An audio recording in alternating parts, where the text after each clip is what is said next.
Hey everyone, my name is Rebecca and I'm partnering with Jed North to bring some of my favorite drills for baby crow pose.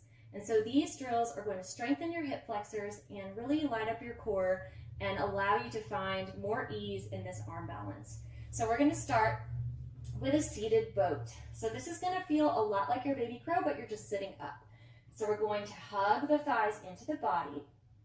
We're going to let the toes hover above the mat, and you can use your fingertips here for some balance. We're just going to hover here, really using the low belly and the hip flexors to pull your thighs into your body. This should feel difficult. So we're going to try to see if you can hover the fingertips. And now I want you to bring your arms out in front of you and think crow pose. This is going to be exceedingly difficult. I can't really get my knees into my armpits, but we're going to try. Okay, this is our seated crow pose. So we're just going to hold here. We're flexing at the wrists so that we can pretend we're in crow pose, but we're just sitting up. Good. From here, we're going to see if we can bring the knees back together into that tucked position. Fingertips come here for balance, back to the mat. We're going to see if we can rock up to a squat, also known as malasana. And we're going to see if we can do that just using the momentum of our chest coming forward. I find that it helps if my feet are close together on the mat when I do this. So from here, fingertips are there, bracing yourself. Ready, we're going to send the chest forward, and the arms help to sort of send our body weight forward.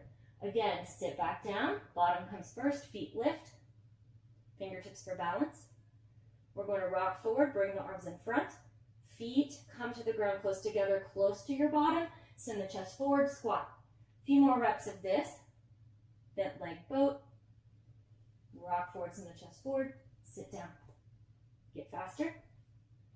This is a really good one to kind of just warm up your body, warm up your hip flexors, warm up your core, warm up your body into that shape of the baby crow arm balance. Nice tucked, compact shape.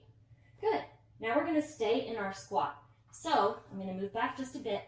If you're comfortable with your feet closer together, that's fine, but I find that it helps to walk them out just about hip width distance apart. And we're going to just ease into our squat for a moment. Malasana squat is a wonderful prep for arm balances. So this is like your bread and butter pose. You need to be working your malasana every day if you have your eyes set on having a strong arm balance practice. So we're here in our squat. Now, we're going to make sure that the toes are pointed forward. And we're going to snuggle, nestle, or match up your knees with your armpits. So here I am, my knees are in my armpits. Fingertips are on the mat. I'm going to do the same thing where I send my fingers and arms and hands and chest forward as I bend my forearms to the mat. Sending my weight forward, I'm not going to come into baby crow, I'm just lifting the hips and coming back to squat. So again, hands come down, forearms come down. Chest comes forward, push the mat away, lift the hips, but we're not quite coming into baby crow. So we're just rocking, back, rock, push the mat away, back. Now, if you start to feel like, this is difficult in the shoulders and you're having difficulty pushing the mat away, take a break and come to a dolphin pose. So dolphin pose is also super important for building that shoulder girdle strength that you're going to need for baby arm balances and all arm balances, and forearm stand if that's also something you have in mind. So for your dolphin, you want your forearms to be parallel, or your hands can come close together, but the main important thing is that the elbows need to stack under the shoulders. You can lift the hips high. If you're having trouble straightening your legs in this, bend your knees, but keep your belly glued to your thighs and the hips high. Straight spine. Breathe here in your dolphin.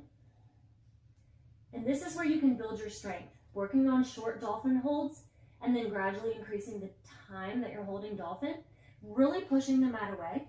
You can even add dolphin push ups, so bringing your hands closer together, making a diamond shape with your thumb and your pointer. You can start to lower your nose down into that diamond that you've created, pushing back up. These should be very difficult, but this is a great strength building drill to work on that shoulder girdle strength. All right, so we're going to come back to that malasana prep position. Now, again, toes pointing forward, knees in the armpits. Place the hands down as sort of your a little marker to shoot for, then we're gonna lay the forearms down, bring the gaze forward and the chest forward, and maybe this time your feet lift. You've got to squeeze your heels towards your bottom, tons of core. Rock back up, one more time. Fingertips come down to sort of set the stage. Forearms lower down, elbows are in line with your wrists. Push the mat away. Now, there are different ways you can do this with hand positioning. You can bring your hands closer together. Some people find that easier, but the main thing, like I said, is that elbows need to be in line with shoulders. If you splay the elbows out of the line of your shoulders, you're going to have far less space and less ability to stack and push. So this is fine, and this is fine. Any degree of this is fine. The elbows are important to stay in line with the shoulders. Okay, so the last thing I'm going to show you as a tip for baby crow is coming to your back. So we're going to work a supine baby crow. So coming onto your back, stamp the low back down onto the mat. So if you can feel space here, roll and tuck until you can stamp your low back down. We're going to hug the thighs into the body, and then we're going to round the upper back up to create this little tuck shape. Then we're going to see if we can get our armpits and knees to contact. It's going to be very tough, but just try your best. And then we're going to bend at the elbows. Forearms are going to be facing the ceiling, and you're going to feel like you're doing baby crow up on the ceiling, but you're just on your back. So this takes out some of the strength element, but really emphasizes that core, because you're only using your core to hug in and create this shape. Should be a lot of work. Breathe here, gaze up, ceiling, and slowly come down. We're going to cool down by placing the feet on the edges of the mat, so walk them out wide. Cactus the arms out to the side like goalposts or cactus, and you're just going to drop the knees side to side, windshield wiper. Breathe here. Awesome work. Baby crow is a really fun arm balance, but it requires a lot of core. So anything we can do to kind of wake up the hip flexors and develop strength there and develop an awareness of that really deep compression that we need for baby crow, including building upper body strength in the shoulder girdle, that's all going to get us towards that arm balance. So hopefully that helped, and thanks to Jed, thanks to all of you.